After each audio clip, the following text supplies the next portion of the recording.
Hey guys, welcome back. It's Jason Coleman, mortgage broker with Price Mortgage.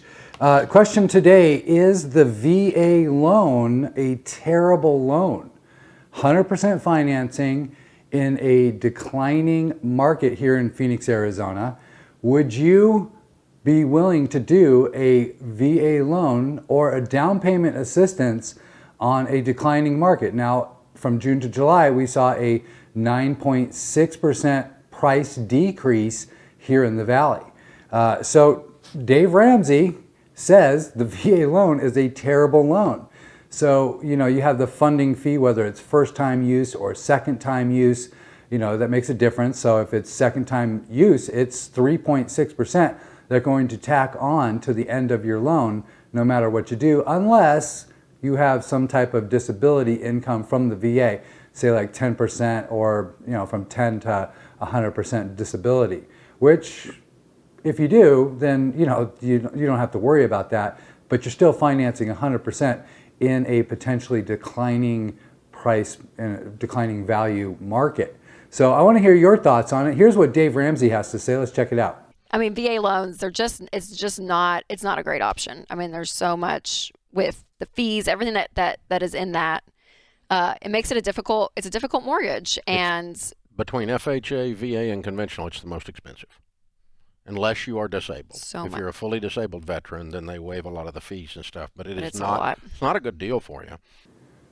So I personally think that the VA loan is an amazing loan because the rates are typically much less than the conventional financing. You don't have to put anything down and you don't have any mortgage insurance, which is amazing. So if you can finance 100%, and get a lower rate, there's some major advantages in that type of loan. That's my personal opinion. I want to hear what you guys have to say about it. Dave might be right. Maybe the VA loan, putting zero down, is a terrible idea, especially in a market like ours. Now, Dave also says that prices will continue to go up, and in some markets that might be true, but in some markets it's definitely declining. We're going to talk again on Boise, Las Vegas, Sacramento, San Francisco. San Francisco is actually negative year over year in prices. Negative year over year. So again, real estate is local, it's hyper local, neighborhood to neighborhood, Fountain Hills to Buckeye, it's not the same, right? So is a VA loan a bad loan or a good loan? So I want to hear what your thoughts are. Let's talk about Michael Burry. If you don't know who Michael Burry is the subject of a film called The Big Short, The Big Short. And in this film, he calls the 2008 great financial crisis the housing crash, right? He calls it, and he says there's going to be a big crash. Well, recently, in the second quarter of 2022, Michael Burry and his company have sold $165 million, sold all his stocks except for one, and that is a prison stock. And on Monday, that stock went up, according to this article, 12% on Monday. It went up 12%. So that's the only stock that his company is hanging on to. And he also says there is a big crash coming again. We've already crashed 20% this year, 20%.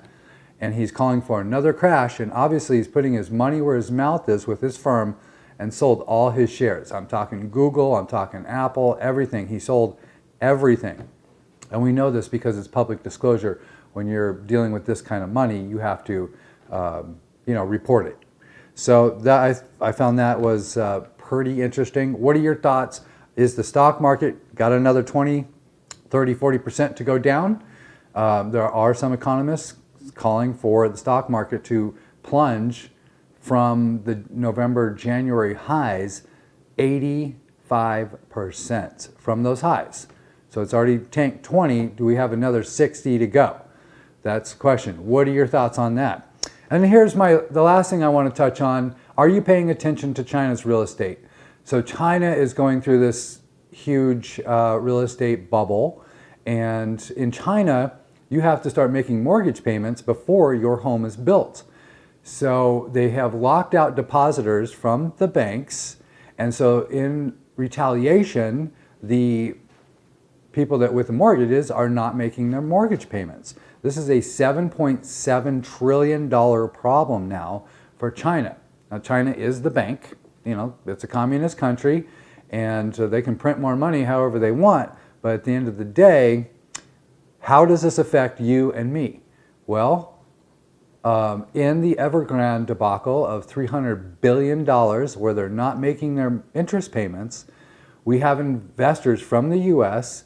Like BlackRock. Now, where does BlackRock get its money? Well, it gets its money from pensions. So let's say police pensions, teacher pensions, you know, state pensions, firefighter pensions, you know, you get the idea. So what happens if, you know, those investments go bad on BlackRock? How does that affect your pension? Does that affect the cash flow of 401ks? Who's invested into BlackRock? Who's, you know, how much has BlackRock invested into China's real estate? So I think they have quite a bit of investment over there because it was on fire, and obviously we always want to go where things are popping. So I just some food for thought there on the China real estate bubble. Their economy is absolutely crashing, and within the next, I say 30 days, it's going to get really, really bad. So I think we should all be paying attention to that because they're having a Lehman moment. And if you're not aware of what the Lehman Brothers were, they were a bank in 2008 that crashed, and the world, not just the United States, but the world real estate went along with it. They all crashed down. You know, if you're in London, you were in Ireland, you were anywhere you were in the world, your real estate was crashing in 2008.